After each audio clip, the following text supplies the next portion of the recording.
രാജ്യമുറ്റു നോക്കിയ കർണാടക തെരഞ്ഞെടുപ്പിൽ ബലാബലങ്ങൾ മാറി മറിഞ്ഞപ്പോൾ അവസാനം നേട്ടം BJP വിരുദ്ധ ചേരിക്ക്.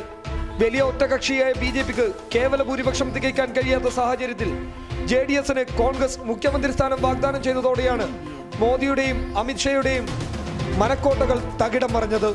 ഒറ്റയ്ക്ക് ഭരിക്കുമെന്ന് പ്രഖ്യാപിച്ച സദാനന്ദ ഗൗഡയും ലഡ്ഡു വിതരണം നടത്തിയ രവിശങ്കർ പ്രസാദും നിർമ്മല സീതാരാമനും കാര്യങ്ങൾ ഫോട്ടോ ഫിനിഷിലേക്ക് നീങ്ങുമെന്ന് സ്വപ്നത്തിൽ പോലും ചിന്തിച്ചിരുന്നില്ല. അവസാനവട്ട കൂട്ടിക്കിഴക്കലുകൾ കോൺഗ്രസ് JDS സഖ്യം കന്നഡ നാട് ഭരിക്കുമെന്ന സൂചനകളാണ് നൽകുന്നത്. കുമാരസ്വാമിയെ മുഖ്യമന്ത്രിയാക്കാമെന്ന വാഗ്ദാനം നൽകി കഴിഞ്ഞ കോൺഗ്രസ് ദേശീയ നേതൃത്വം മതേതര ജനതാദളിന് നിരുപാധിക പിന്തുണ പ്രഖ്യാപിച്ചു കഴിഞ്ഞു. കർണാടക പുതിയ സർക്കാർ രൂപീകരണത്തിലേക്ക് കടക്കുമ്പോൾ അത് കോൺഗ്രസ് ഹൈക്കമാൻഡിന്റെ കൂടി വിജയമാണ്. ഗോവയടക്കമുള്ള സംസ്ഥാനങ്ങളിൽ ഏറ്റവും വലിയ ഒറ്റകക്ഷിയായിട്ടും സർക്കാർ രൂപീകരിക്കാനാകാതെ പോയതിനുള്ള പ്രായശ്ചിത്തം കൂടിയാണിത്.